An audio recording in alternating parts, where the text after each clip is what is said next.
So, ayun na nga guys, dahil nag-request yung may-ari ng bahay na gagawa natin na kunin ko yung sukat at kabuuhang material cost. Kaya sinukatan natin yung bahay niya. So, ito na yun.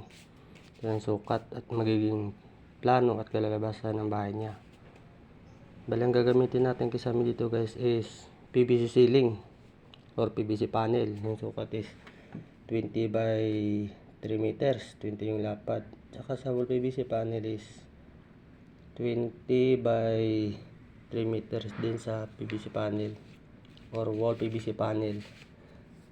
So yun nga guys, nalaman ito na yung kabuhang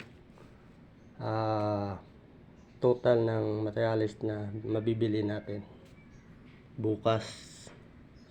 Ito na yun guys, 95,876. Pero hatiin ko lang muna to guys yung materials para hindi masakit sa nagpapagawa yung